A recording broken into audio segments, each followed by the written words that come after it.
Hari ini kita akan bicara tentang plus minus kemoterapi untuk menderita kanker ya. Kalau kita bicara tentang kemoterapi kanker itu memang serem ya. Kenapa? Karena kemoterapi itu efeknya yang seperti itu ya. Meskipun ada juga yang selamat setelah di kemoterapi, ada juga yang tambah parah juga ada. Itu kenapa? Lah nanti akan terjawab di sini. Eh, ya sambil ini coba saya lihat dulu. Kemoterapi Bapak Ibu. Jadi eh, ya kemoterapi itu apa? Jadi kita baca dari sumbernya dari Dirjen Pelayanan Kesehatan di Kemenkes RI dikatakan bahwa kemoterapi atau disebut juga dengan istilah kemo adalah penggunaan obat-obatan sitostatik. Jadi sitostatik ini obat-obat yang sifatnya menghentikan ya. Dia menghambat proliferasi sel kanker. Nah, kemoterapi ini sudah banyak digunakan dalam pengobatan kanker ya. Apa yang dilakukan yaitu tubuh ke dalam tubuh itu dimasukkan zat kimia. Zat kimianya ini asumsinya dia bisa menghambat perkembangan kanker. Ya, umum mengatakan bahwa kemoterapi adalah salah satu pengobatan yang menggunakan obat kimia ya. Nah, kemoterapi ini eh, harapannya adalah untuk membunuh ini ya atau menghambat sel-sel kanker. Namun kemoterapi ini juga bisa mempengaruhi sel-sel normal lainnya ya. Jadi sel-sel normal yang cepat membelah, seperti sel di folikel rambut, saluran cerna dan sebagainya itu akan terpengaruh juga sehingga menimbulkan efek samping. Nah, umumnya kemoterapi itu digunakan untuk mengobati kanker dengan menghancurkan atau memperkecil tumor, kemudian mengecilkan tumor sebelum operasi radiasi atau disebut kemoterapi neoadjuvan. Kemudian yang ketiga adalah mengurangi risiko kankernya kambuh setelah dioperasi. Di sini disebut sebagai kemoterapi adjuvan. Cancel, cancel to them. Jadi yang keempat juga meredakan gejala pada stadium lanjut ya. Efek umum pada kemoterapi itu biasanya ada kelelahan, kemudian rambut rontok, kemudian mual, muntah, infeksi, dan juga penurunan produksi sel darah ya. Ibu Rina tolong di mute ya.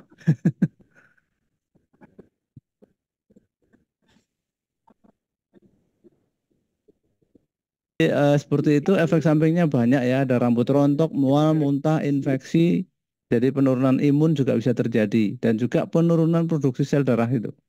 Atau nanti biasanya kalau sudah terjadi anemi ya, akibat kemoterapi itu bisa terjadi anemia. Nah, di sini umumnya dokter itu akan merancang rencana kemoterapi yang menurut mereka itu aman ya, sesuai dengan kesehatan pasien. Nah, ini pendapat medis mengatakan bahwa kemoterapi adalah pilihan untuk medical treatment ya. Ya, dikatakan menurut mereka itu ampuh ya. Kemudian lebih lanjut dikatakan juga bahwa penggunaan kemoterapi ini katanya itu efektif pada masa awal kanker. Ini saya kutip dari ini ya eh, dari Dirjen Kesehatan, jadi dari Kemenkes RI dikatakan bahwa jika melakukan pengobatan pada saat awal penyakit terdeteksi itu kemungkinan kesembuhannya akan lebih besar. Jadi maksudnya kalau ada kanker sedini mungkin dideteksi. Nah, sekarang kita perhatikan ada beberapa cerita. Mungkin Bapak Ibu masih ingat ya, Bapak Sutopo Purwonugroho yang dulu pada waktu ada gempa besar itu sering muncul di TV. Ya Pak Sutopo ini dari medsos itu kita bisa lihat bahwa beliau ini menjalankan kemoterapi ya. Di sini bisa kita baca sama-sama Bapak Ibu. Dia mengatakan bahwa efek kemo itu sungguh menyakitkan, mual, muntah, pusing, nafsu makan hilang, dada panas dan sebagainya. Ini bulan September 2018. Kemudian bulan Agustus tahun 2018, ini sebelumnya ya, setelah dipungsi, itu itu cairan paru-parunya itu dikeluarkan ya, kemudian dilanjutkan dengan infus ya, baru di sini. Kemudian yang bulan Oktober 2018, beliau ini kan sebagai kepala BNPB ya, Badan ini ya, Penanggulangan Bencana itu ya. Jadi beliau nih habis di kemo kerja memaksakan diri untuk keluar di TV untuk memberikan siaran, itu luar biasa Bapak ini ya. Namun apa yang terjadi Bapak Ibu, bahwa di tahun 2019 itu Juli itu Bapak ini dipanggil oleh Yang Maha Kuasa ya. Jadi kita doakan dari Bapak ini kita bisa belajar bagaimana dilakukan kemoterapi itu seperti apa. Ini bisa dilihat di sini. Kalau Bapak Ibu punya, ada di medsos, ada di Twitter, itu bisa dilihat ini Sutopo Purwonugroho ini. Ya, akhirnya tidak tertolong ya Bapak Ibu. Ya, kalau tadi bicara tentang kemoterapi, dari satu sisi itu menguntungkan, bagaimana dengan pandangan-pandangan yang lain? Ternyata ada juga dokter yang mengatakan agak miring ya tentang kemoterapi. Maaf ini salah ketik ya. Ini dikatakan oleh Dr. Peter Gleiden ya, mengatakan bahwa satu-satunya alasan mengapa kemoterapi digunakan karena tujuan bisnis. Ya kita nggak tahu ini ya. Dan katanya 97% dari kemoterapi itu tidak berhasil. Ya, kemudian ada juga yang dari beberapa orang yang sepertinya ini penggiat LSM itu mengatakan bahwa kemoterapi itu eh, membunuh pasien kanker lebih cepat, katanya seperti itu. Ya kita jadi bingung juga ya. Jadi gimana kemoterapi ini gitu. Coba kita membuka wawasan sekarang Bapak Ibu. Jadi ada yang mengatakan bahwa kemoterapi tidak selalu pasti menguntungkan bagi semua pasien. Meskipun kemoterapi juga sering efektif mengobati berbagai jenis kanker, keberhasilannya dan manfaatnya itu sangat bergantung pada beberapa faktor seperti jenis kanker, stadium kanker, kondisi kesehatan pasien, dan juga respon tubuh terhadap pengobatan. Beberapa di sini akan disinggung beberapa keuntungan dan kerugian dari kemoterapi ya. Keuntungannya adalah menghancurkan sel kanker ya. Ya, secara efektif bisa membunuh atau memperlambat pertumbuhan sel kanker, terutama yang sudah menyebar ke bagian tubuh lain atau metastasis. Kemudian keuntungan yang lain adalah menyusutkan atau mengempeskan tumor ya. Jadi pada beberapa kasus itu digunakan untuk mengecilkan ukuran tumor sebelum dioperasi atau dengan terapi radiasi yang dapat mempermudah pengobatan lebih lanjut. Yang ketiga adalah mencegah penyebaran. Kemudian yang keempat itu meredakan gejala. Karena pada penderita kanker yang sudah stadium lanjut itu sakitnya luar biasa Bapak Ibu. Nah, dari sini dengan kemoterapi itu bisa memperbaiki kualitas hidup pasien. Jadi nanti rasa sakitnya kemungkinan turun dan biasanya ditambah lagi dengan terapi paliatif ya. Namun ada juga yang mengatakan kerugiannya, yaitu bahwa kemoterapi mempunyai efek samping ya. Karena kemoterapi itu selain menyerang sel-sel kanker juga menyerang sel-sel sehat. Sehingga tadi ada beberapa efek samping seperti rambut rontok, mual, muntah itu terjadi ya. Kemudian yang kedua itu tidak selalu efektif. Pada beberapa jenis kanker, jika sudah sangat lanjut, eh, tidak memberikan manfaat yang signifikan ya. Dia hanya memberikan manfaat sementara tapi habis itu kambuh lagi. Kemudian yang ketiga, kerugian yang lain apa? Kerusakan organ. Karena kalau habis di kemo itu biasanya terjadi kerusakan organ pada jantung, ginjal, paru-paru, bahkan saraf ya. Dan yang keempat, kualitas hidup. Pada beberapa pasien, efek samping kemoterapi bisa sangat berat. Sehingga menurunkan kualitas hidup secara keseluruhan. Dan yang kelima, kerugiannya adalah kemungkinan resistensi Eh, jadi sel kanker bisa menjadi resisten ya terhadap kemoterapi. Ya sel kanker itu pinter ya Kayaknya Bapak. ada yang salah itu anunya. Halo, tolong ini di unmute ya, ada yang bocor. Jadi yang kelima adalah kemungkinan resistensi. Sel kanker bisa menjadi resisten terhadap kemoterapi. Ya inilah pinternya kanker. Kadang-kadang dia juga bisa bermanuver ya, bermutasi ya Bapak Ibu. Bapak Ibu sekalian, kapan kemoterapi itu tidak menguntungkan? Ternyata ada beberapa ahli yang mempelajari ya. Jadi jika risikonya lebih besar dari manfaat ya kemoterapi tidak dilakukan. Contohnya adalah pada pasien-pasien yang sudah mengalami ini ya, yang sudah usia lanjut, biasanya daripada efek kemonya lebih mengerikan, mendingan tidak dikemo. Kemudian pada kanker yang tidak merespon, ada beberapa kanker yang tidak respon ya. Jadi kalau sudah tidak merespon ya terpaksa dengan terapi lain yaitu terapi imun, terapi target atau radioterapi itu dilakukan ya. Dan di sini Bapak Ibu dalam hal kemoterapi memang penting untuk konsultasi dengan dokter ahli onkologi untuk mengevaluasi apakah kemoterapi ini merupakan pilihan terbaik serta mempertimbangkan keuntungan dan risiko berdasarkan kondisi masing-masing pasien. Ya, itulah kemoterapi seperti itu, Bapak Ibu. Saat ini kemoterapi untuk penderita kanker itu eh, sudah menjadi ini ya satu pilihan ya karena di rumah sakit di dunia medis kemoterapi itu dianggap masih masuk akal, Bapak Ibu. Dan alasannya apa? Ya karena penyakitnya sudah parah. Dan di sini ada beberapa kemo ya. Ini sudah seperti tadi kemoterapi primer, adjuvan, dan neoadjuvan tadi sudah kami baca di depan. Sama, kemudian ada beberapa jenis obat kemo. Jadi obat kemo itu bisa diberikan dalam beberapa bentuk ya. Diberikan dalam bentuk intravena atau disuntikkan lewat pembuluh darah vena. Intraarteri disuntikkan lewat pembuluh darah arteri atau juga diberikan per oral atau diminum ya.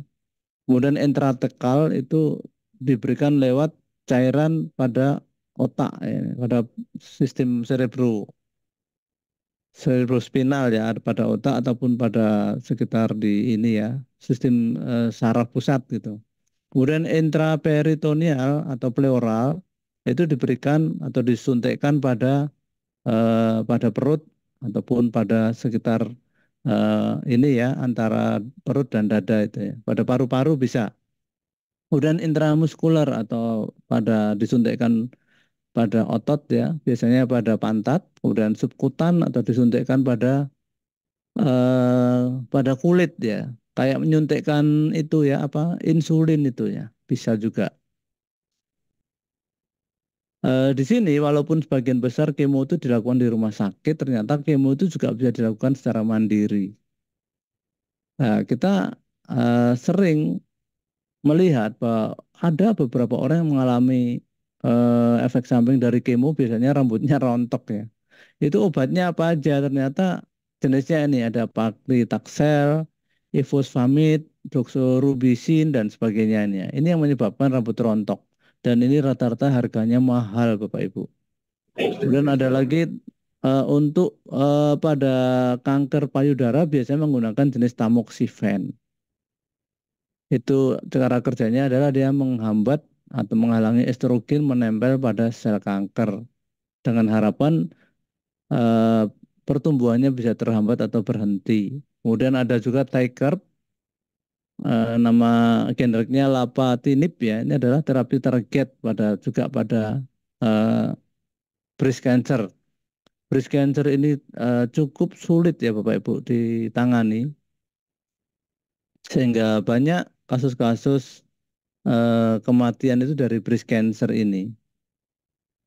Ada cara pengobatan yang lain yang disebut imunoterapi, Bapak Ibu, yaitu pengobatan eh, dengan cara memanfaatkan sistem kekebalan tubuh.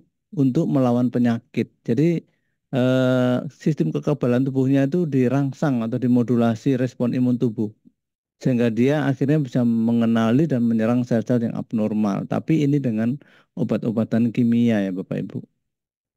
Ya, ini efek samping dari kemoterapi umumnya seperti ini ya. Rambut rontok, ada rasa nyeri, kehilangan nafsu makan, mulut terasa pahit, mual, muntah, dan eh, juga mudah BAB ya, diare maksudnya ya. Nah, ini ada satu ini ya, ada satu kesaksian dari survival. Jadi dia mengatakan bahwa 12 tahun lalu dia didiagnosa menderita kanker payudara yang mematikan. 3 penelitian yang ditinjau oleh rekan sejawat, ini berarti dia ini dokter ya, menyatakan bahwa jika saya melakukan semua yang di menu yaitu operasi, kemoterapi, dan radioterapi dengan pengobatan berupa tadi tamoxifen, Solodex gitu, katanya memiliki peluang 20% untuk bertahan hidup dalam 2 tahun. Bayangkan ini hanya dalam 2 tahun. Dan 0% untuk bertahan dalam 5 tahun. Ini hitungan manusianya seperti itu. Tapi si ibu ini memilih cara yang lain. Setelah dioperasi, dia nggak melanjutkan kemoterapi, radioterapi ya. Akhirnya meninggalkan rumah sakit pada hari kedua. Kemudian meskipun dipesan untuk tinggal di rumah sakit selama 7 hari, ibu ini menolak dan tidak melakukan atau menentang nasihat-nasihat dari medis waktu itu ya. Meskipun dia sendiri seorang medis. Jadi seorang dokter berkata bahwa kalau ini tidak dilakukan dalam dalam 1,5 tahun itu akan meninggal gitu. Tapi apa yang dilakukan ibu ini, dia melakukan terapi lain, salah satunya adalah mengkonsumsi vitamin B17 selama 2 tahun, vitamin C dosis tinggi, dan suntikan ini ya ke perut selama 1 tahun. Ternyata ibu ini eh, bisa bertahan hidup dan saat ini bebas kanker. Ini adalah kisah-kisah nyata dari beberapa ini ya. Nah, yang saya tarik kesimpulan di sini adalah kalau seseorang itu sudah terkena cancer, rasanya yang paling efektif adalah operasi, Bapak Ibu. Namun di belakang operasi itu harus dilakukan tindakan lainnya. Ya, ini ada lagi studi yang mengatakan karena mungkin takut dengan kemoterapi, ada yang melakukan penelitian ternyata kopi itu juga bisa membantu juga. Ya, nanti kita pelajari lebih lanjut. Kemudian ada beberapa orang yang mengatakan ya, ini salah satu dari orang yang menganggap miring tentang kemo, mengatakan bahwa radiasi itu menyebabkan kanker lainnya. Kemudian 90% kemo itu meninggal setelah 10 sampai 15 tahun kemudian. Lebih dari 50% pasien itu menderita, kemudian kemoterapi tidak memperbaiki baik kanker payudara, kanker paru maupun kanker usus. Kemudian pasien yang menjalani kemo 14 kali itu justru muncul leukemia. Yang menjalani kemo 6 kali justru menderita kanker tulang, sendi, dan juga soft tissue ya, dibanding mereka yang tidak diobati dengan kemo. Menurut dia, Donna Crutch ini kemo katanya langsung merusak DNA dan justru merangsang kanker payudara. Dan seperti diketahui obat kemo ini tumbuh subur ya, semenjak tahun 2003 itu perkembangannya 68%. Dan diproyeksikan di tahun 2030, wah ini udah sentimen masalah bisnis kalau ini ya. Kemudian yang saya tertarik dengan ini ya, ini dokter kanker dari Jepang itu mengatakan ya, jadi dokter Makoto Kondo dari Jepang ini adalah ahli kanker terkenal ya. Beliau mengatakan yang menakutkan itu bukan kankernya, namun pengobatannya yang membuat seseorang menjadi tidak berdaya. Kemudian yang kedua, lebih dini menemukan kanker itu percuma. Akan lebih baik mengenali sumber masalahnya, memahaminya, dan mencari solusi terbaiknya. operasi adalah cedera serius buatan manusia, manipulatif ya. Bahkan eh, meninggal di atas meja operasi itu hal biasa. Kemudian dikatakan oleh Makoto Kondo bahwa kemoterapi itu beracun ya. Sama seperti yang di atas tadi, kanker bisa disembuhkan secara kemoterapi itu hanya ada 4 macam, yaitu leukemia akut, limfoma ganas, kanker testis, kanker koriokarsinoma. Beberapa jenis kanker ini hanya sekitar 10% dari semua jenis kanker. Sayangnya sedikit ya jumlahnya ya. Jadi kalau dikatakan ini beracun berarti untuk kanker yang lain seperti kanker payudara, kanker otak itu tidak bermanfaat atau kurang efektif gitu menurut Dr. Makoto Kondo. Kemudian sebesar 90% dari penyakit kanker terlepas diobati atau tidak, masa bertahan hidupnya itu sama. Waduh, serba salah ini ya. Jadi kalau sudah kena kanker diobati atau tidak itu masa hidupnya sama. Kemudian dari Indonesia ini ada Dr. Ronald Alexander Hukfom itu mengatakan bahwa kemoterapi mempunyai efek yang bisa menimbulkan kanker. Nah, bingung kan kita? Jadi gimana ini kemoterapi ini? Ini lebih lanjut lagi ada dari jurnal dikatakan bahwa eh, ternyata pengobatan dengan kemoterapi ini kurang begitu ini ya, hanya sekitar 2,3% itu yang berhasil dan di Australia itu laporannya hanya 2,3% yang berhasil, kemudian 2,1% di Amerika, alias gagalnya lebih dari 97% tadi. Nah, di sini dikatakan juga bahwa kemoterapi tidak mentargetkan sel kanker, oleh karena itu kemoterapi membunuh lebih banyak sel normal dibandingkan sel kanker dan merusak meracuni banyak sel yang lain. Ya, itulah pendapat-pendapat yang di luar Bapak Ibu, bukan berarti kami menyudutkan kemoterapi, kami hanya berusaha eh, membaca fakta ya. Dan kalau kita lihat di beberapa ini ya, orang yang menjalani kemo itu tidak semuanya itu juga berakhir dengan ini ya, yang menyeramkan gitu ya. Memang ada juga yang selamat, cuman sayangnya jumlahnya tidak banyak gitu Bapak Ibu. Lalu bagaimana kemoterapi menurut pandangan konsep Karnus? Ya, selalu kami katakan bahwa tubuh manusia itu adalah hasil teknologi yang paling canggih ya dari semua ciptaan Tuhan. Manusia dengan sel yang jumlahnya 60 sampai 100 triliun, itu selnya itu adalah sel yang sangat cerdas, sangat pintar. Selama kita bisa memenuhi oksigen, memenuhi kebutuhan sel dengan oksigen, air bersih, nutrisi seimbang, dan keseimbangan hormon dan enzim, maka sel-sel kita ini bisa melakukan tugasnya dengan baik. Dan kalau misalnya selnya itu bisa melakukan tugasnya dengan baik karena terpenuhi makannya, maka manusia itu sehat. Seperti yang dikatakan Pak Iwan bahwa manusia sehat adalah manusia yang sekian triliun selnya dapat makan. Ya, ini kalau kita berpikir dari hal-hal dasar pada orang-orang yang masih sehat ya Bapak Ibu. Dan ini dikatakan juga bahwa sel ini mutlak ya, dia harus terpenuhi kebutuhannya berupa oksigen, air bersih dan sebagainya. Satu hal untuk memenuhi yang sulit terpenuhi adalah nutrisi seimbang. Di sini syaratnya apa? Lambung itu harus optimal. Dan sel kita ini sebenarnya bisa melakukan semua ini ya. Kalau misalnya ada sakit dia bisa auto healing ya. Kalau ada kerusakan dia bisa auto repair gitu. Itu sel-sel ini tadi ya. Asalkan kebutuhannya ini cukup. Jadi Bapak Ibu bahwa kesimpulan dari apa yang kami sampaikan malam ini, kami menyimpulkan bahwa kemoterapi adalah usaha terakhir bagi mereka yang sudah terkena kanker dan sudah mengalami metastasis. Karena pilihan di rumah sakit ya ini. Kemudian kemoterapi adalah hak setiap orang.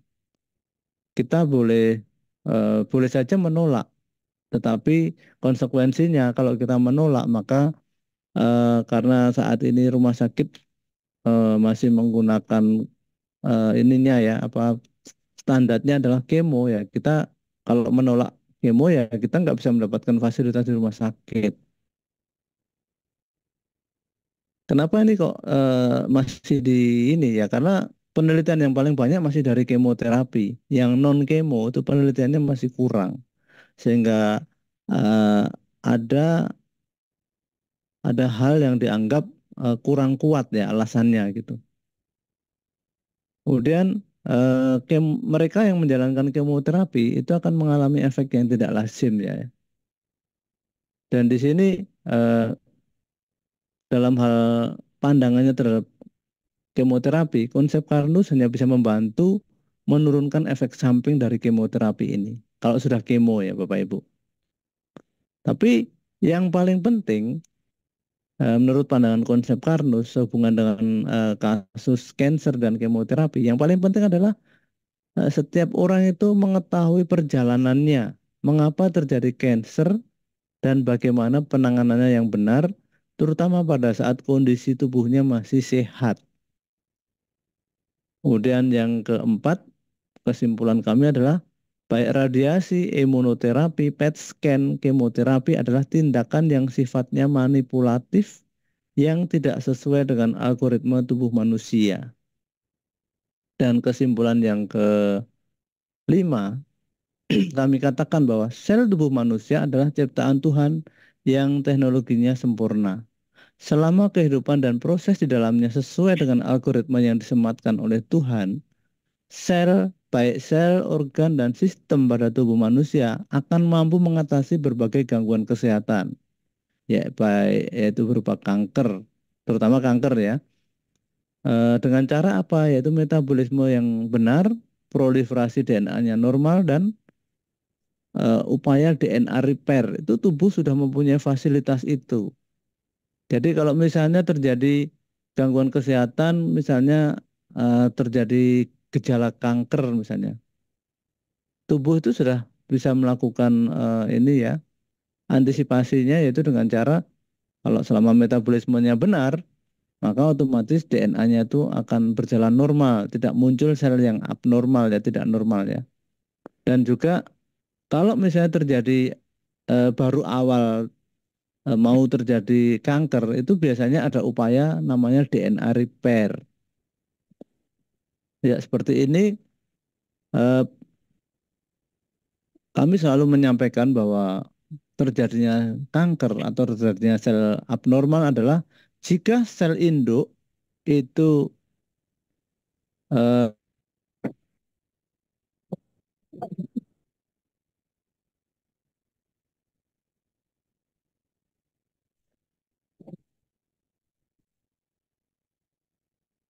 Punten Pak, kayaknya suaranya hilang ya Pak.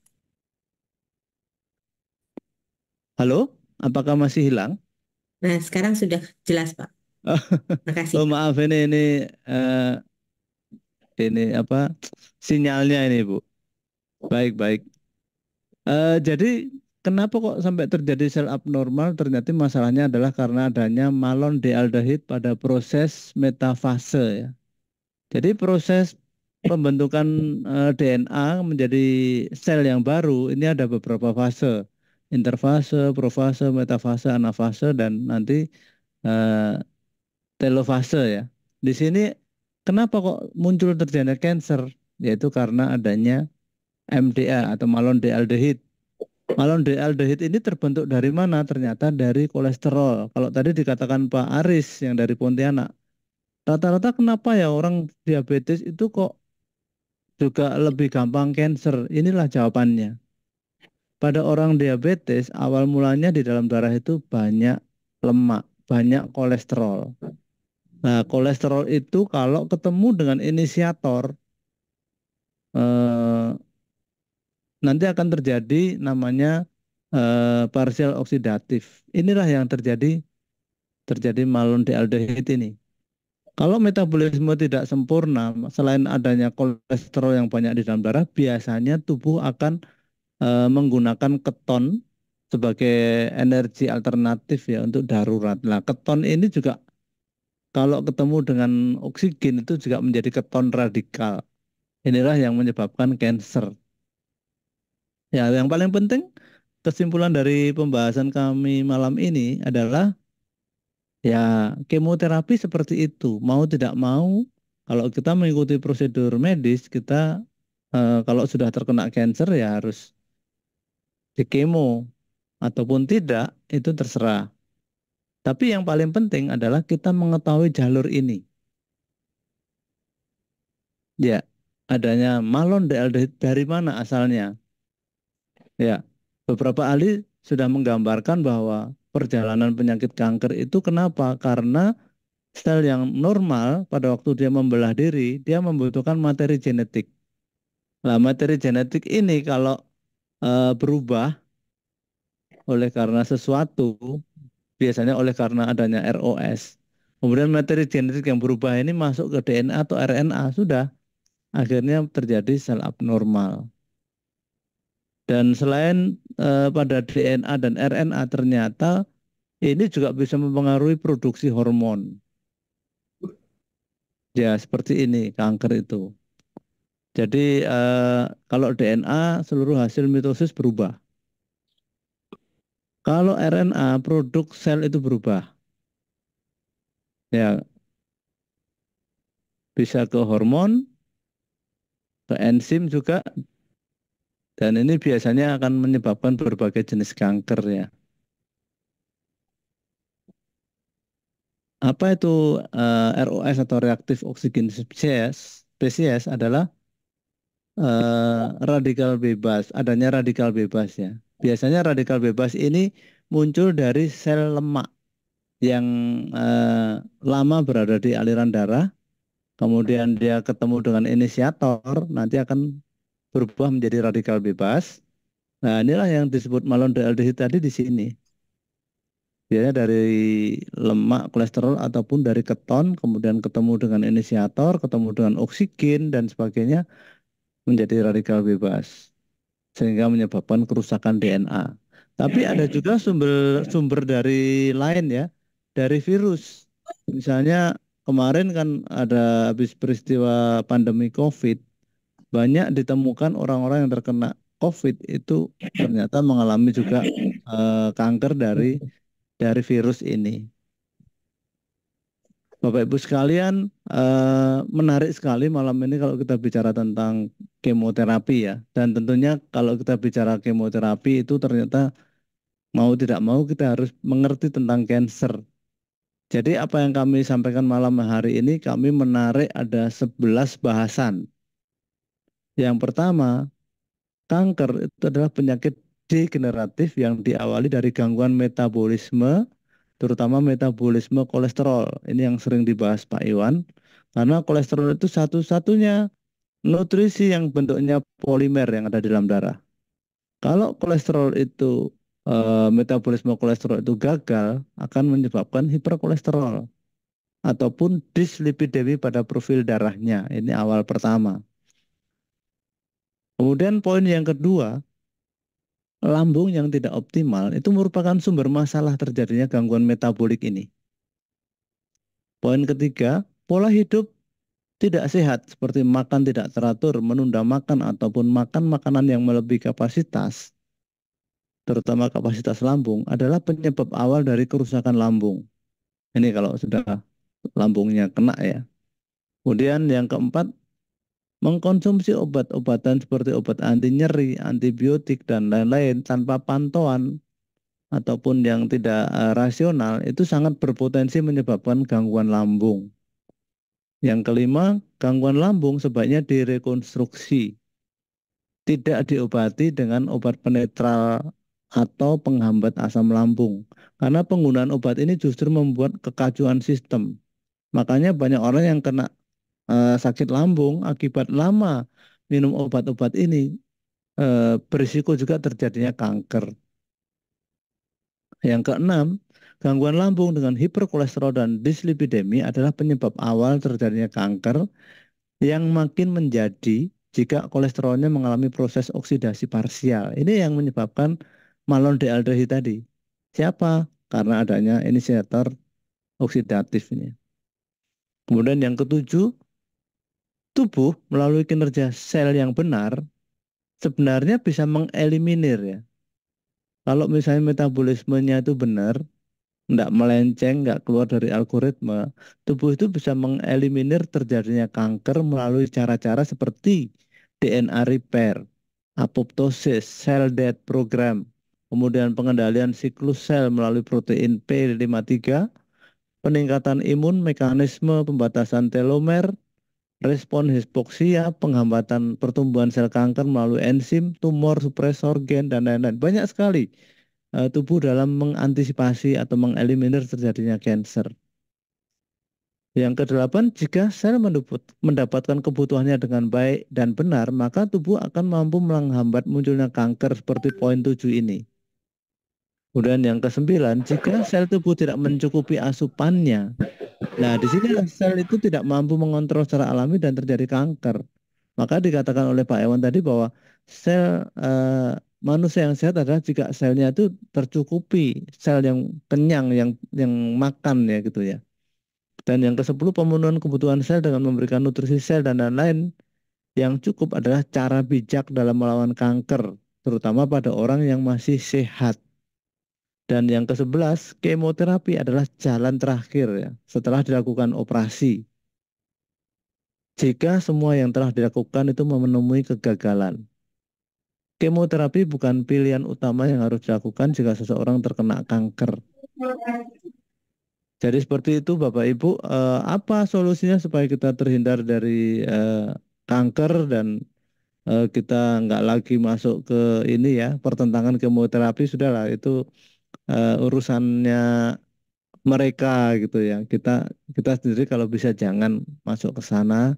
Caranya apa? Yaitu lakukan 6 langkah yang sering disinggung di penerapan konsep Karnus dengan cara memperbaiki metabolisme sampai ke tingkat sel, terutama rekonstruksi lambung, menjaga lambung dengan baik dengan cara makan makanan yang gizinya itu bervariasi, dan berhenti makan sebelum kenyang. Ini maksudnya apa? Supaya lambung kita ini nggak sering terganggu gitu ya. Kemudian yang keempat, perbaikan metabolisme yang lainnya adalah dengan rutin mengkonsumsi algati ya. Supaya apa? Nutrisi sel yang diangkut oleh darah, terutama kolesterol, itu jauh dari risiko oksidasi. Dan adanya ikatan kompleks itu akan juga menjauhkan kita dari inisiator oksidatif tadi.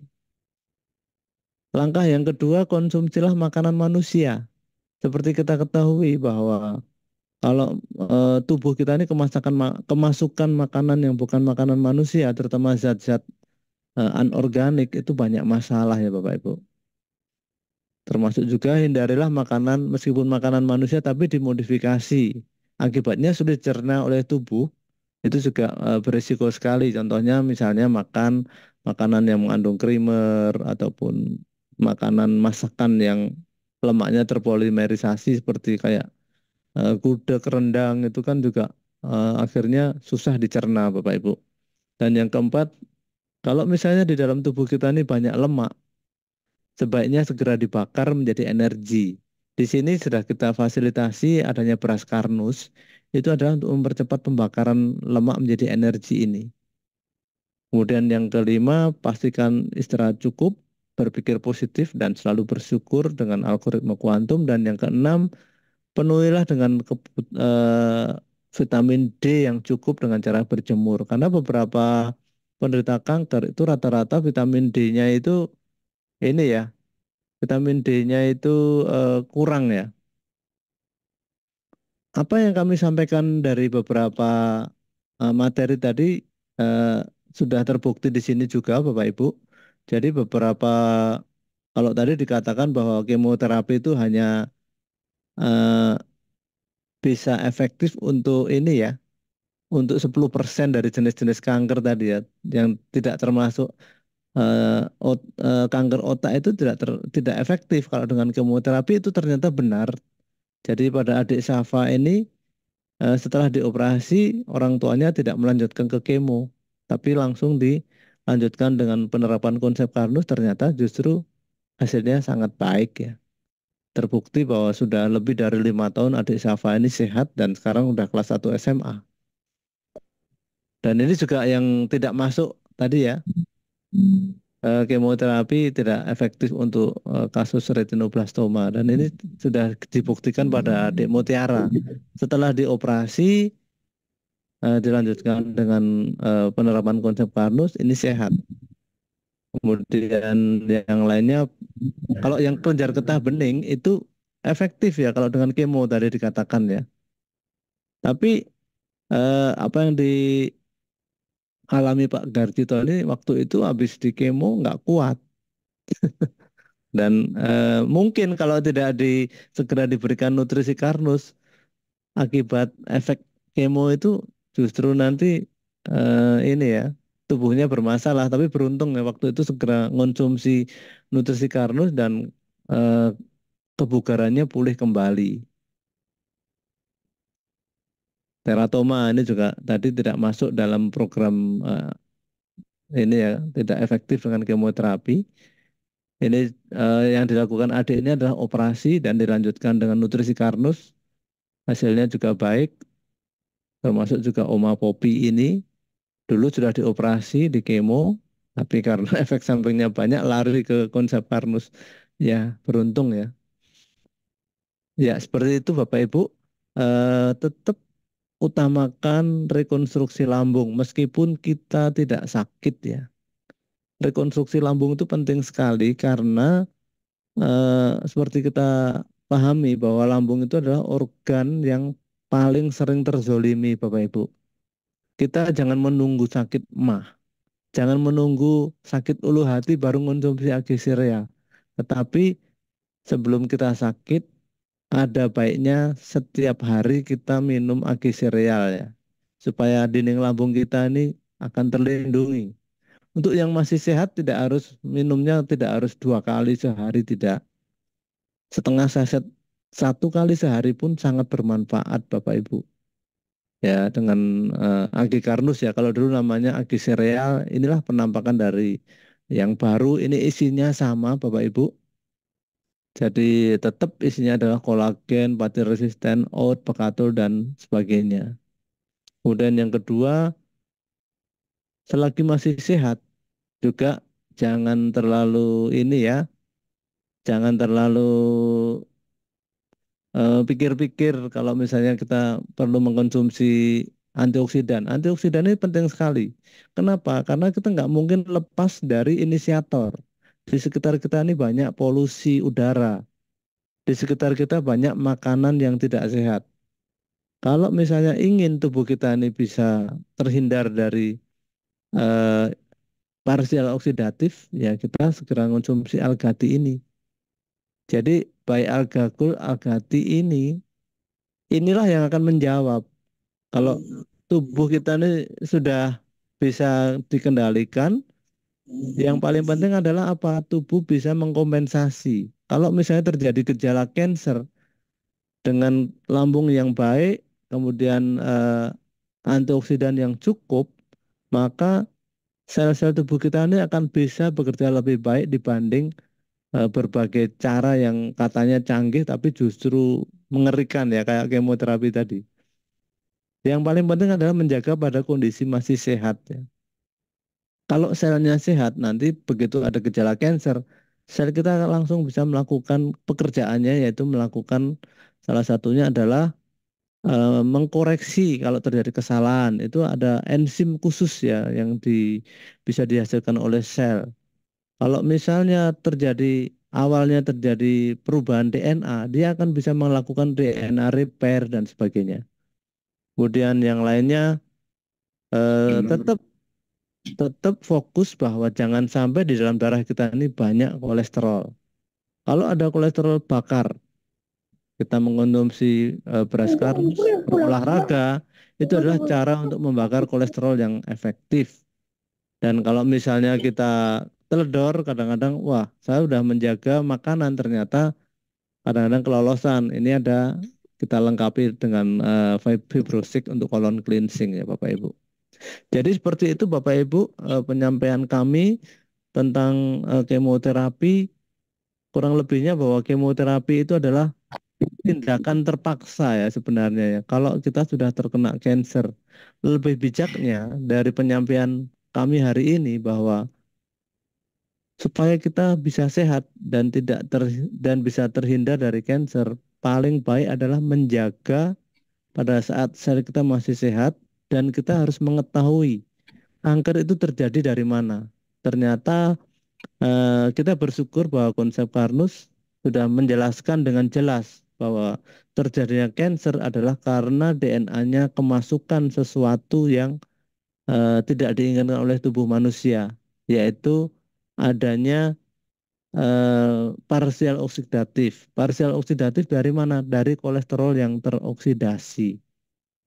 Seperti itu penyampaian kami Bapak Ibu. Mudah-mudahan eh, ini memberikan cara pandang yang baru untuk hidup lebih sehat dan bagi mereka yang sudah sakit tetap berbesar hati Bapak Ibu, yaitu apa? Eh, Optimalkan kinerja sel dengan cara apa? Berikanlah makanan yang terbaik untuk sel. Dari situ kita masih berharap bahwa sel kita bisa melakukan tugasnya dengan baik.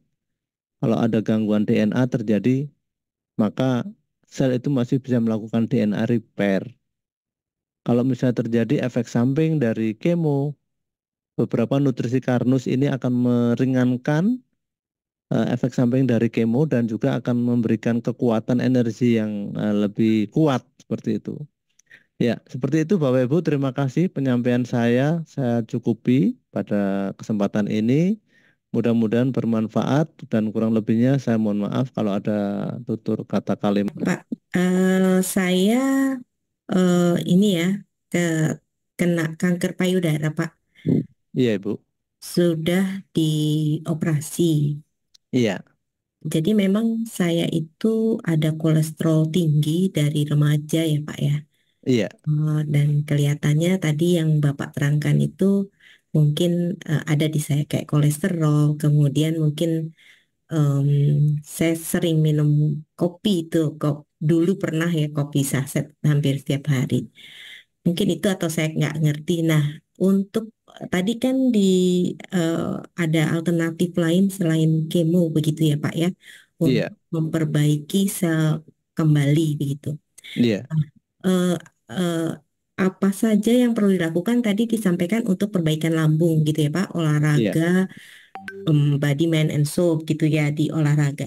Terus apa saja Pak yang bisa di eh, karena kan takutnya saya juga misalnya makanannya kurang. Maksudnya supaya optimal itu dari yang sudah dibuat Karnus ini apa saja Pak yang untuk meningkatkan perbaikan sel gitu Pak. iya. Makasih Pak. Baik Bu Dewi. Eh, saya ikut prihatin Bu Dewi bahwa Ibu terkena siamamai ya. Kalau kita bicara siamamai, benar bahwa semua CA itu disebabkan karena adanya kolesterol dulu. Nah, di sini kalau sudah terjadi, kita harus bedakan lagi mana yang CA itu ada dua, mana yang efeknya itu berhubungan dengan hormon atau berhubungan dengan steroid istilahnya. Pak Iwan mengatakan berhubungan dengan steroid. Contohnya adalah CA yang jalurnya itu mulai dari hipofis, tiroid, masuk ke adrenal, kemudian dari adrenal ginjal nanti bisa ke sel kandungan dan untuk wanita masuk ke seamamai. Itu adalah jalur-jalur steroid atau yang berhubungan dengan gonad ya Bu Dewi. Nah, pada pembahasan ini kita harus tahu ini bagaimana ini gitu. Nah, nanti Bu Dewi bisa ikut di cooking atau lebih lengkap lagi Ibu bisa pelajari di YouTube kami di Karnus Official. Itu untuk mengetahui lebih jelasnya. Nah, pada kasus Seamama ini kami melakukan beberapa kajian. Salah satunya yang perlu diwaspadai adalah untuk lebih hati-hati dalam mengkonsumsi lemak-lemak hewani. Jadi lebih banyak diarahkan Kan ke ini ya ini lemak nabati ya. Itu yang pertama. Kemudian yang lainnya tetap lambung itu direkonstruksi dengan produk agi sereal. Kemudian untuk mencegah supaya tidak terjadi kembali proses inisiasi terhadap ini ya, terhadap eh, beberapa kolesterol yang masih tertinggal dalam darah, itu sebaiknya rutin mengkonsumsi algati. Dua hal itu harus dijalankan. Kemudian kita tahu bahwa kalau memang sudah banyak ada kolesterol yang ada di pembuluh darah, itu tidak boleh terjadi. Oleh karena itu disarankan untuk dirangsang, untuk dibakar sebagai energi. Caranya ya, kalau lebih lengkapnya Ibu ikut program P3D itu Ibu. Ikut program P3D, salah satu hal dalam proses perjalanan ini, kalau misalnya eh, secara ini ya, secara fakta, ya memang kalau tadi dikatakan bahwa kemoterapi untuk breast cancer itu kurang efektif. Jadi yang paling efektif untuk breast cancer dari pengalamannya dari seorang wanita di Amerika tadi dikatakan bahwa dia yang penting dioperasi. Setelah dioperasi dia menjalankan apa kalau tadi diberikan vitamin B17. Vitamin B17 itu ada di bonggol itu ya, di bonggol nanas itu ya, vitamin C dan sebagainya. Tapi di produk-produk Karnus pun sangat membantu juga. Jadi dengan dikasih algati dan algagul, kemudian juga proses pembakaran, percepatan pembakaran kolesterol itu kemungkinan harapan kesembuhannya ada, Ibu. Selama tubuh Ibu belum ini ya, kankernya belum metastase kemana-mana itu sangat besar di situ. Nanti ikut program P3D, kalau dalam proses perjalanannya itu ada yang nyeri, sakit, itu perlu ditambahkan namanya produk TF3D. Kalau misalnya terjadi pembengkakan, yaitu kita perlu memang perlu dengan ini ya dibantu dengan proses operasi atau pembukaan limfa-limfa yang buntu itu bisa disampaikan ke dokter onkologi itu bisa. Tapi kalau untuk dilakukan kemo ya kita ini serba salah ya karena regulasinya seperti itu. Itu Bu Dewi. Apakah bisa diterima? Pak, lemak maksudnya tadi disampaikan saya menghindari lemak hewani. Ya. Jadi hewani itu termasuk ikan laut kah? Untuk ikan masih boleh ya, terutama yang hewan yang berdarah Bu. Itu banyak kolesterolnya. Oke, Iya, ayam, bebek, daging iya, sapi begitu ya. iya. Jadi nanti eh, ada masa-masa tertentu untuk menghindari sama sekali. Mungkin seminggu hindari dulu supaya apa? Prosesnya berjalan. Tapi kadang-kadang kan tubuh juga perlu nutrisi itu ya. Nah, seminggu dipantang, kemudian boleh seminggu kemudiannya boleh makan sedikit-sedikit, baru nanti habis itu dipantang lagi sambil dilihat perkembangannya, Bu. Oke. Kalau Iya. P3D itu apa Pak? Maaf Pak, nanya lagi. P3D itu adalah program penanganan dan pengobatan penyakit degeneratif. Karena kanker itu termasuk penyakit degeneratif, Ibu Dewi. Halo? Iya, memang ibu saya juga terkena kanker Pak. Iya, itu karena masuk sel gonad. Jadi biasanya kalau dari yang berhubungan dengan ini ya, jalur-jalur gonad atau yang berhubungan dengan masalah keturunan, itu memang dia lebih mudah menurun, Bu. Karena pada waktu terjadinya dari orang tua yang terkena itu misalnya hubungan dengan ini ya gonad, pada waktu proses pembentukan embrio dia kan melibatkan dari itu Bu, pasti dari kandungan kan. Nah kalau kandungannya ada sesuatu ya itu eh, bisa ikut terkena cancer. Kalau dari pengalaman ini yang paling efektif kita belajar dari Oma Popi tadi yaitu eh, dioperasi ya.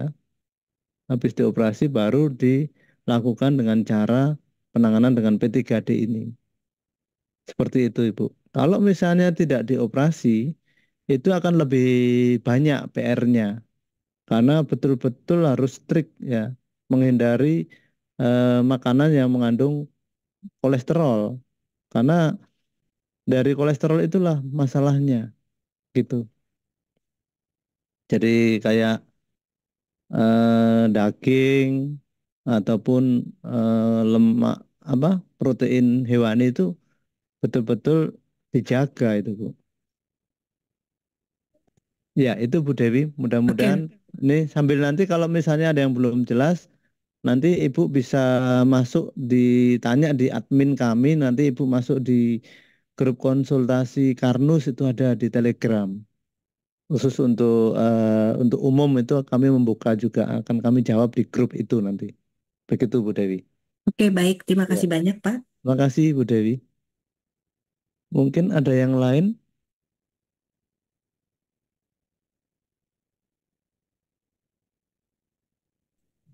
Selamat malam Pak. Mungkin dari saya ya. Ya Ibu. Yang ingin saya tanyakan kan saya punya ibu. Terus ibu Iya saya Bu. itu kena kanker payudara tapi sudah metastase ke tulang gitu Pak. Iya. Sudah metastase ke tulang. Terus saya ikut program P3D yang tadi Bapak bilang gitu kan. Nah, Iya. yang saya mau tanyakan di sini, eh, apakah sudah kemo sih, kemo pertama gitu, kemo pertama tapi setelah itu badannya ngedrop, kondisi badannya ngedrop gitu. Jadi sampai sekarang juga kita mau lanjut kemo kedua nggak bisa gitu karena badannya tadi belum belum stabil lah bisa dibilang gitu kan Pak. Nah terus yang saya mau tanyakan apa dengan eh, mengkonsumsi produk Karnus ini tadi bisa membuat badan ibu saya stabil lagi gitu Pak? Atau paling enggak apakah bisa menyembuhkan gitu dari penyakit kankernya itu gimana Pak? Baik Bu Rahmi. Ini Ibu yang di Bekasi itu hari Ibu ya? Oh bukan Pak, bukan. Saya dari Medan Pak. Oh yang dari Medan ya. Baik Bu Rahmi. Jadi dari pembahasan-pembahasan tadi sudah jelas diketahui bahwa kalau kanker payudara itu eh, memang cukup rumit ya karena dia berhubungan dengan hormon dengan steroid ya Bu ya. Di sini kita berikhtiar Ibu. Kalau masalah kesembuhan tetap datangnya dari Tuhan, tapi dari beberapa pemetaan tadi kanker payudara itu dengan kemoterapi itu hasilnya kurang baik ya Bu ya.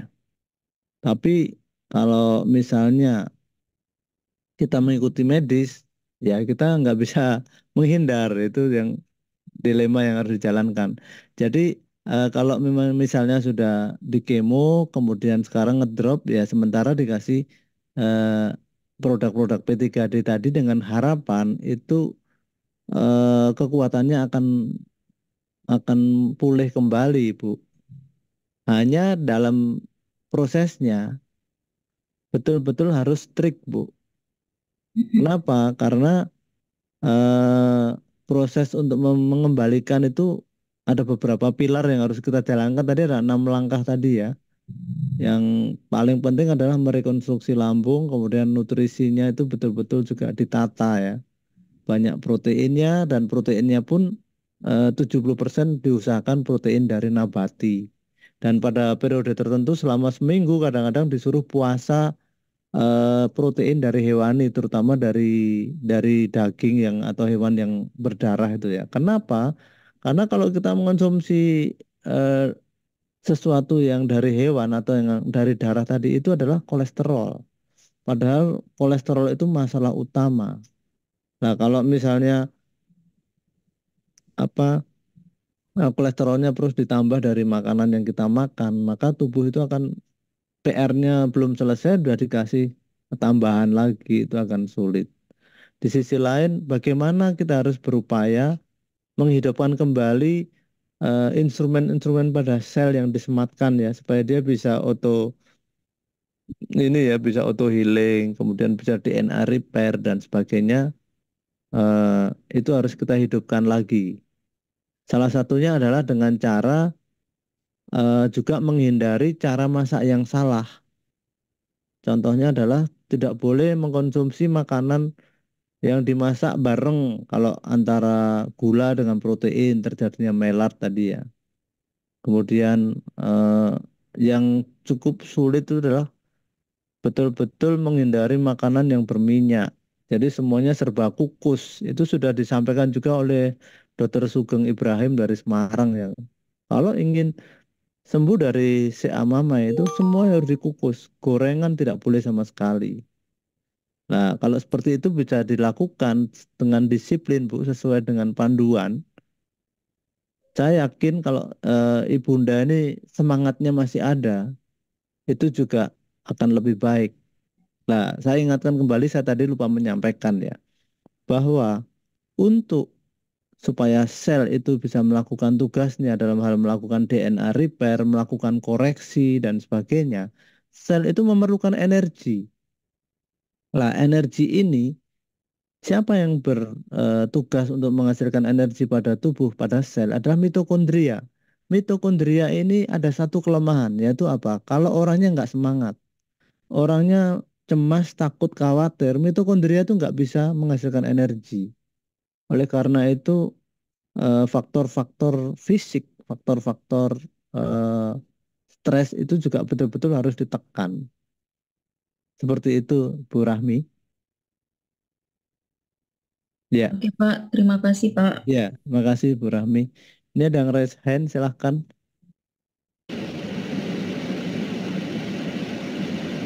Baik, terima kasih Pak Baik, Pak. Munijin.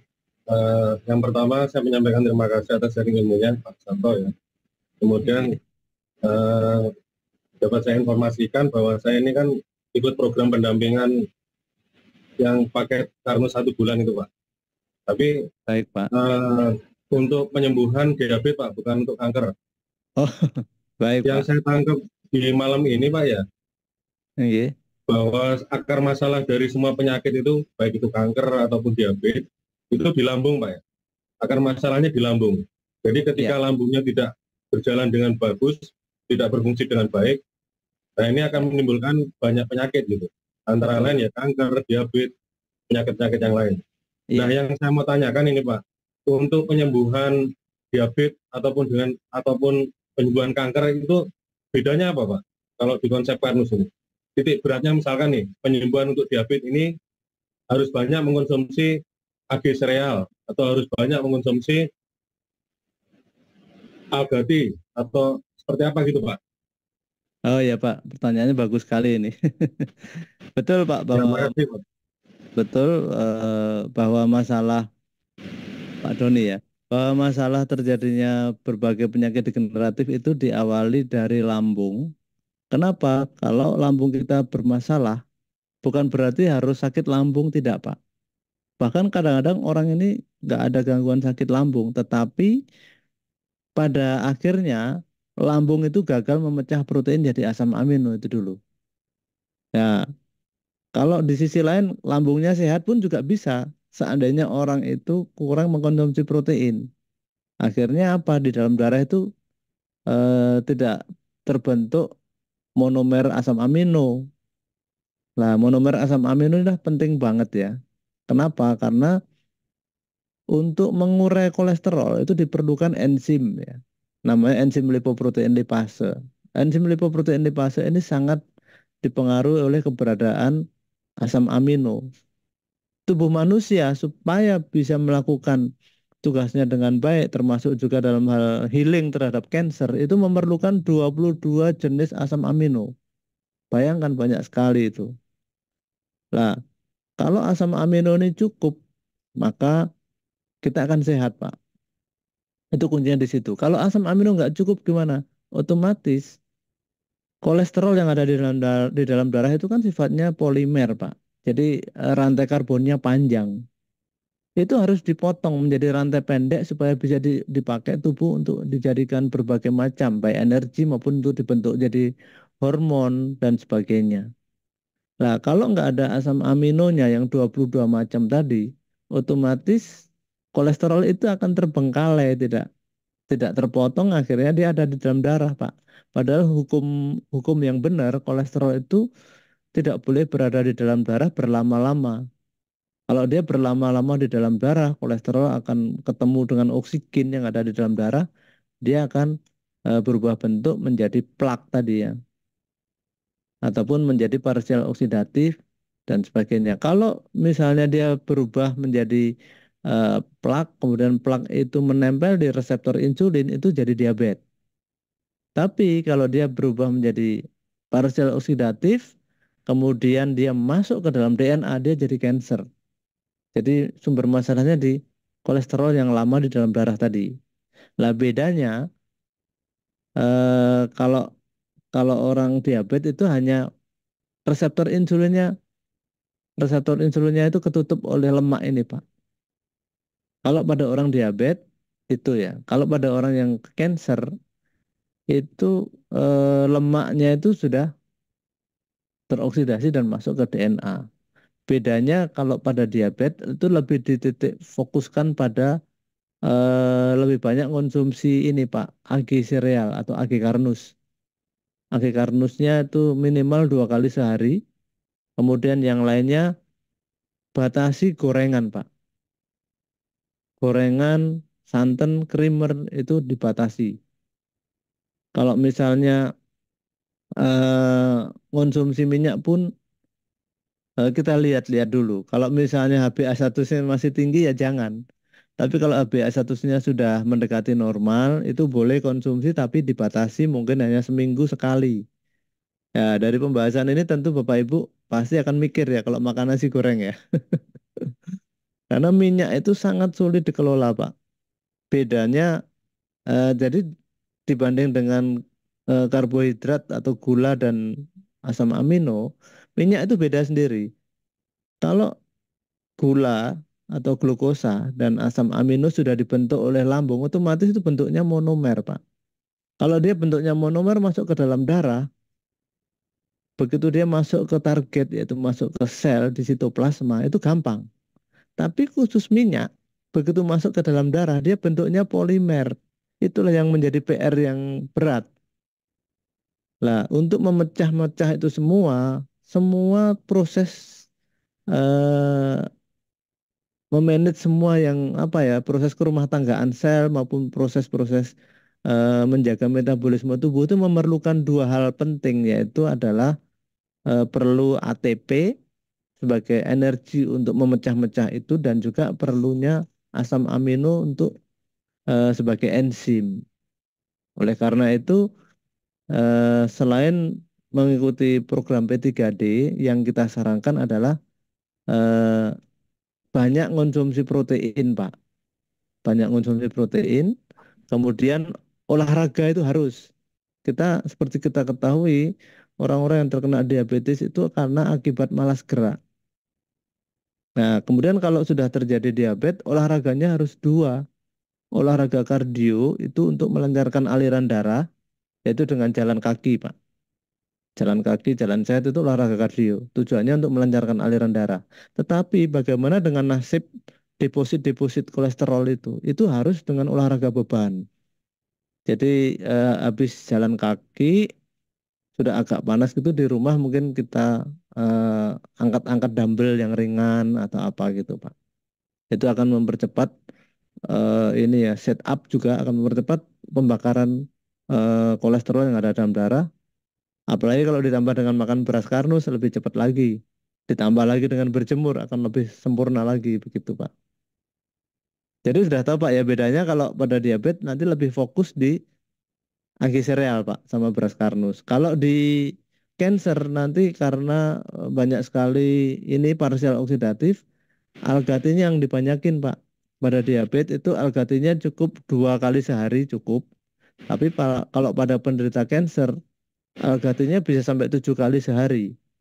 Gitu Pak. Ya Pak. Pak, ini untuk program ini kan saya dapat informasi bisa menyembuhkan total Pak ya. Yang selama ini diabetes kan disampaikan secara medis tidak bisa disembuhkan Pak. Seumur hidup harus ada konsumsi obat. Nah, dengan perbaikan nutrisi ini Pak, memang bisa disembuhkan total Pak ya. Kemudian bisa, Pak. Selama menjalankan program ini Pak, apakah saya masih harus perlu konsumsi obat Pak, metformin atau imepirid? Oh baik Pak.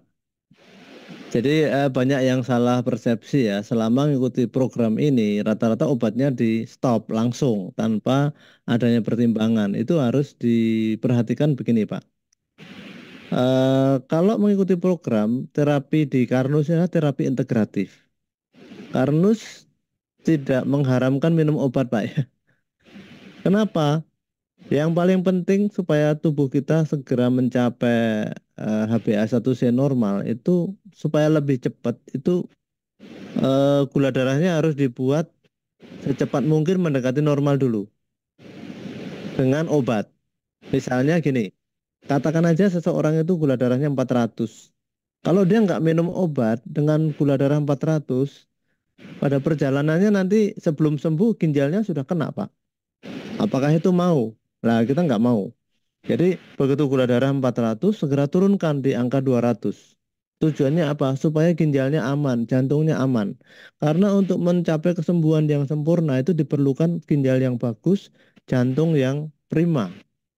Oleh karena itu kalau gula darahnya 400, minum obat dulu. Sambil minum obat nanti ditambahkan dengan nutrisi Karnus. Dan apa yang terjadi? Berbeda, Pak. Pada waktu hanya mengkonsumsi obat, mungkin dari 400 turun ke 200 dengan dosis tinggi. Nah, pada waktu ditambahkan dengan nutrisi Karnus, dengan dosis obat yang sama, itu dari 400 nggak turun ke 200, bisa turun ke 100. Kenapa? Karena sudah terjadi perbaikan sensitivitas insulin. Nah, pada waktu turun 100 tadilah kesempatan obatnya mulai diturunkan perlahan-lahan, Pak. Misalnya dia dari 400 tadi menggunakan insulin 15 unit. Oh, kok ternyata anjlok di 100, berarti segera menurunkan dosis insulinnya dari 15 ke 13. Amati lagi, nutrisi Karnusnya tetap dijalankan sampai nanti suatu saat kembali dengan dosis yang sudah diturunkan di 13 unit tadi turun lagi ke 100. Berarti dari 13 turun ke 11. Turunnya 2 poin Pak, kalau untuk insulin ya. Nah, sampai nanti proses berjalan seperti itu, akhirnya nanti kita bisa bebas obat. Nah, pada waktu bebas obat itu kita sudah masuk fase lulus, Pak. Nah, ini belum selesai. Kalau ingin sembuh total, kita harus mengikuti remisi-remisinya.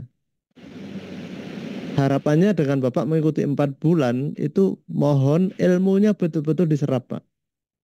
Ilmu dari Karnusnya betul-betul diserap. Dari situlah nanti Bapak bisa berimprovisasi sendiri. Oh, ternyata yang membuat gula darah saya ini stabil, saya harus bagaimana? Yang membuat lambung saya bisa bekerja optimal, saya harus bagaimana? Itu yang harus dilakukan. Kalau itu sudah terbentuk, ya kita akhirnya bisa menyesuaikan diri. Toh penyakit diabetes itu bukan penyakit. Penyakit diabetes itu adalah karena adanya kesalahan dalam memperlakukan sistem, dalam mengelola sistem tubuh. Sebenarnya di situ, Pak. Ya, sampai di sini bisa dipahami, Pak Doni? Ya Pak, terima kasih banyak nih Pak. Ya, sama-sama, Jadi Pak. yang paling cepat proses penyembuhannya berapa lama Pak? Sebulan bisa Pak? Kalau untuk diabetes, kalau yang diabetes itu lama, Pak ya. Jadi paling cepat 3 bulan, Pak. Itu Ya, pun itu pun harus dengan disiplin yang ketat. Kalau disiplinnya nggak ketat itu 8 bulan kadang-kadang baru turun, Pak. Baru lulus. Nah, oleh karena itu sekali lagi tolong ambil ilmunya, Pak. Ambil ilmunya, jalankan. Inilah kesempatan kita untuk menguji ya bahwa tubuh kita ini ciptaan Tuhan yang sempurna. Kita optimalkan di situ, Pak. Iya, Pak. ya terima kasih Pak. Ya, Pak. Baik, Pak Doni. Sama-sama terima kasih. Ini ada Mbak Tara ya. Kalau untuk ikut program P3D pada breast cancer, apa yang dilakukan? Ya, nanti ceknya itu kalau untuk awalnya selain pemeriksaan darah lengkap juga nanti cek ini, Mbak. Cek tumor marker ya. Tumor marker pada pada breast cancer itu ada khusus. Nanti akan di Japri. Biasanya CA155 itu ya. Tergantung nanti kasusnya seperti apa nanti akan kita lihat. Soalnya untuk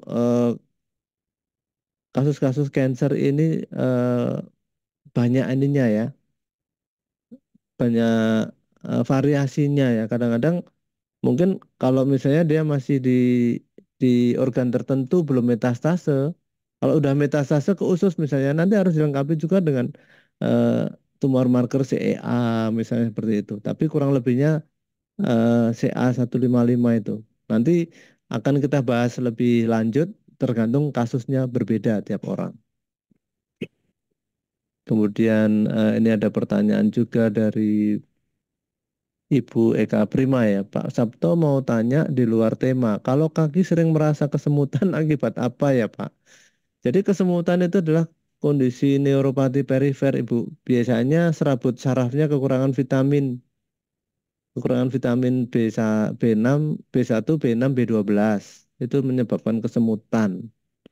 Nah, selain itu juga kenapa terjadi kesemutan? Karena aliran darah ke kaki itu juga tidak lancar. Itu harus diobservasi lagi. Aliran darah tidak lancar kenapa? Apakah karena kolesterol tinggi atau apakah terjadi kekendalan darah akibat gula darah yang tinggi? Itu harus ditegakkan ya sebelum kita melakukan solusi yang terbaik. Kemudian ini Ibu Maria, berapa lama biasanya untuk penyembuhannya itu maksudnya apa ya Bu ya?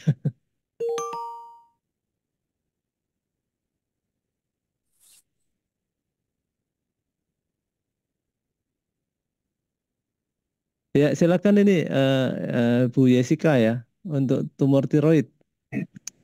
Halo, Silakan. malam Pak. Ya, selamat Malam malam Pak, Ibu. saya Jessica. Ya, Terima kasih sebelumnya. Tadi saya terlambat join ke grup karena habis ikut acara kantor.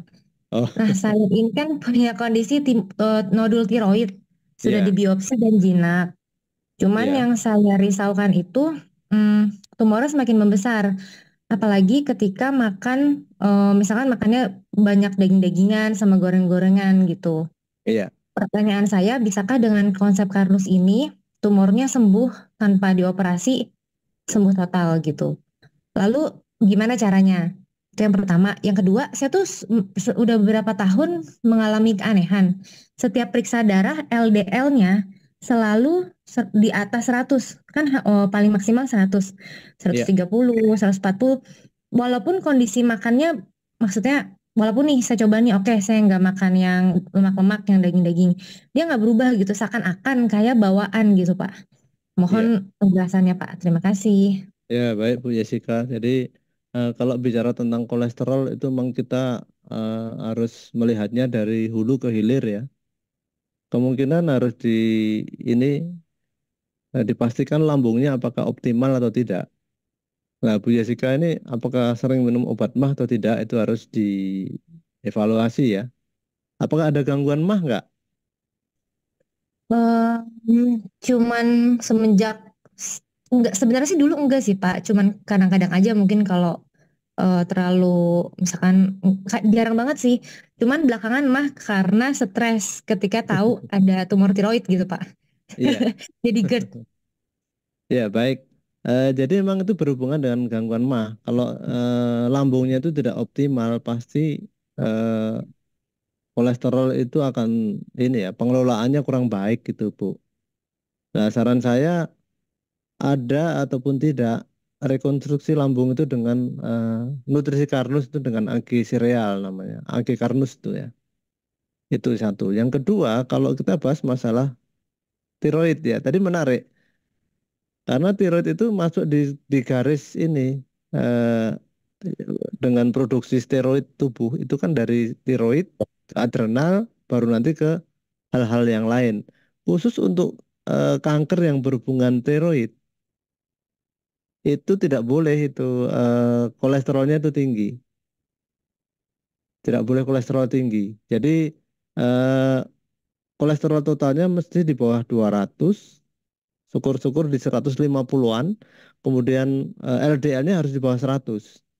Nah, untuk mengelola supaya LDL di bawah 100 ini memang konsumsi protein hewaninya betul-betul dibatasi.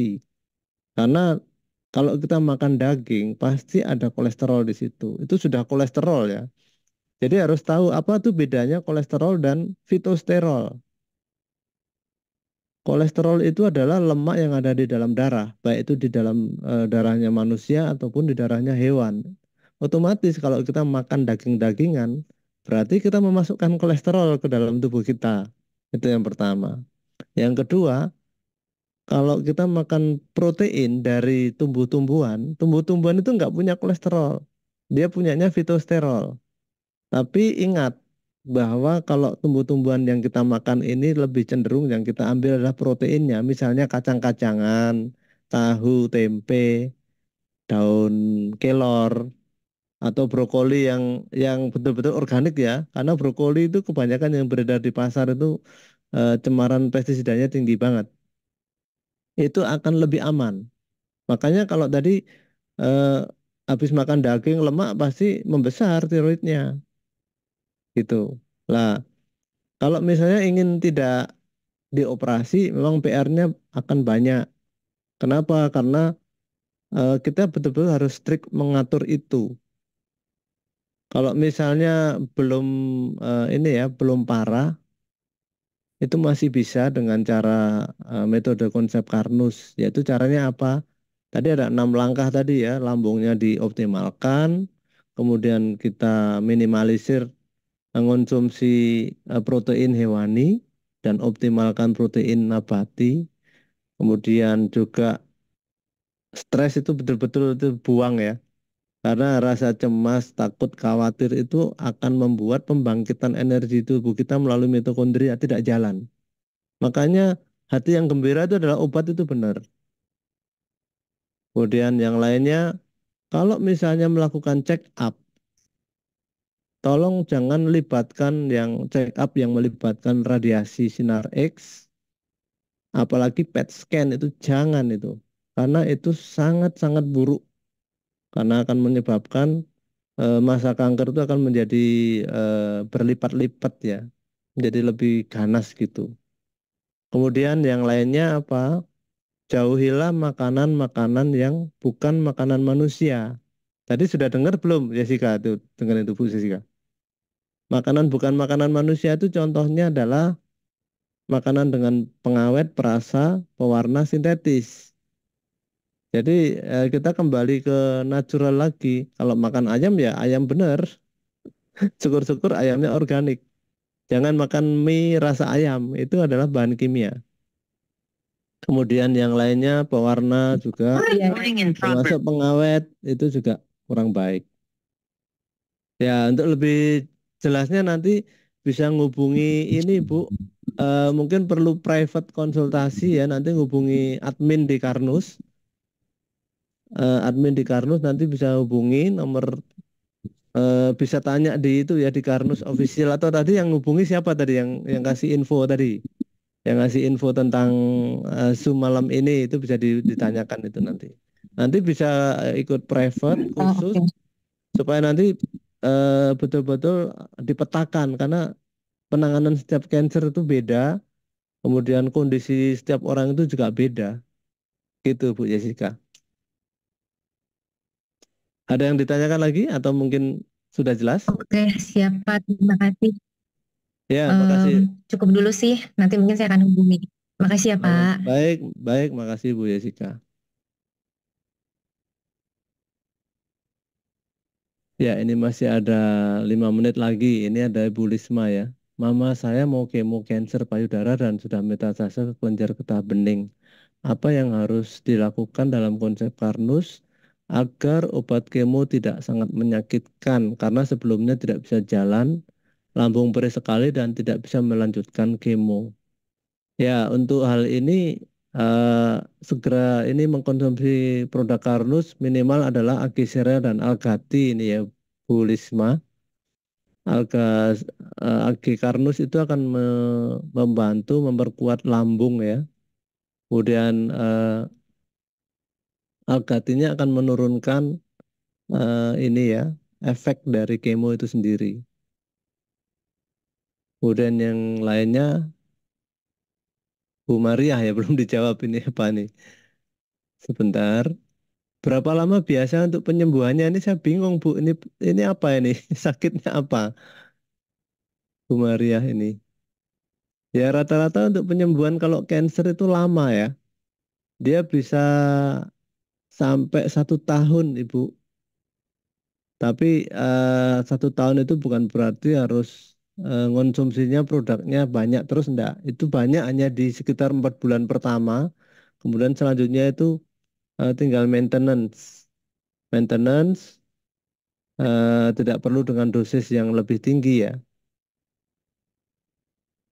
Jadi pengalaman kami misalnya untuk kasus-kasus yang sudah jalan tadi ya. Kasus misalnya retinoblastoma, adik Mutiara Sari tadi.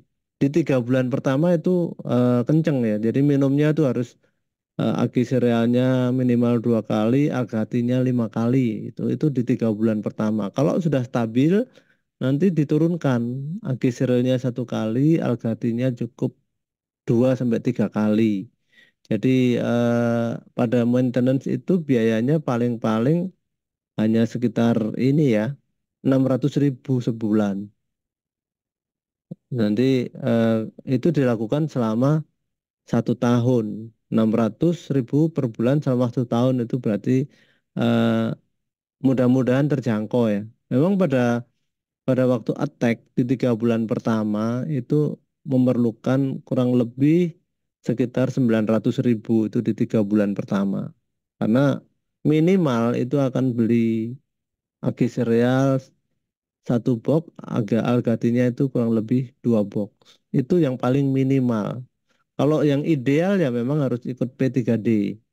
Itu akan lebih lebih spesifik lagi dan akan lebih lengkap gitu. Kemudian untuk Ibu Mami Kori ya, saya menerapkan konsep Karnus 13 hari, gula darah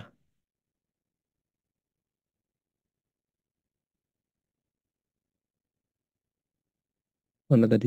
Kok hilang? Sebentar Ibu Mami Kori tadi. Saya menerapkan konsep Karnus 13 hari, gula darah puasa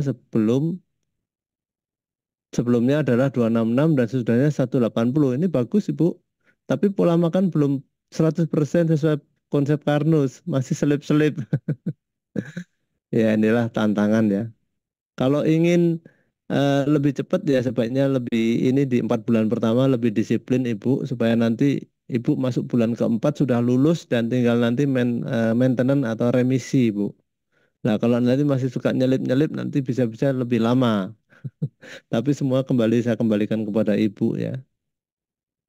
Kemudian Ibu Lesma tadi sudah terjawab. Bu Maria sudah terjawab. Kemudian Ibu Alpia. Dok, saya mau tanya kalau cancer minum Algateh bisa 7 kali. Minumnya gimana cara minumnya jam-jam tertentu tanpa makan dulu. Terus kalau ada ginjal agak lemah apakah aman? Nah ini, kalau misalnya ginjalnya lemah ya tentu nggak bisa Bu dengan 7 kali sehari. Itu bisa disiasati dengan minimal adalah 3 kali sehari ya. Nanti 3 kali sehari aja. Kalau misalnya pola-pola yang lainnya itu bisa didisiplinkan, itu tetap efektif ya. Karena untuk penanganan cancer itu Algati 3 kali sehari itu pun cukup. Tapi kalau bisa 7 kali sehari itu akan lebih optimum seperti itu, Bu. Ya, ini Bu Yesika ya. Sembari program Karnus, boleh tidak konsumsi herbal seperti kunir, putih, kunyit, temulawak, dan lain-lain? Oh, boleh. Selama Karnus ini, selama yang dikombinasi itu adalah dari bahan herbal atau tumbuhan ataupun hewan itu boleh. Tapi kalau misalnya dikonsumsi itu adalah bahan-bahan sintetis seperti makanan dengan perasa pewarna sintetis itu tidak boleh ya. Kemudian lalu apakah boleh berpuasa selama program? Berpuasa boleh asalkan kondisi badannya itu sudah support ya. Kalau misalnya masih terjadi gangguan lambung, lambungnya belum kelar ya, jangan puasa dulu nanti malah nggak selesai-selesai. Pak Aris menanyakan kalau kanker paling tidak untuk minum nutrisi Karnus mau 24 bulan. Ini benar Pak. Jadi tadi kami sampaikan minimal 1 tahun dulu sambil dievaluasi. Memang 2 tahun itu baru betul-betul normal ya. Baik, Bapak Ibu, saya kira sudah terjawab semua ya apa yang ditanyakan. Sekali lagi terima kasih malam hari ini kita bisa bersama-sama untuk berdiskusi, saling membahas, dan tentunya apa yang kami sampaikan tadi jika masih jauh dari sempurna, kami mohon maaf ya. Kedepannya kami akan berusaha untuk lebih baik lagi. Mudah-mudahan nanti ada waktu yang lebih ada kesempatan dan waktu yang lebih baik dan kita bisa memberikan yang lebih lengkap lagi. Terima kasih Bapak Ibu. Karena sudah jam 9:04 jadi saya akhiri dulu.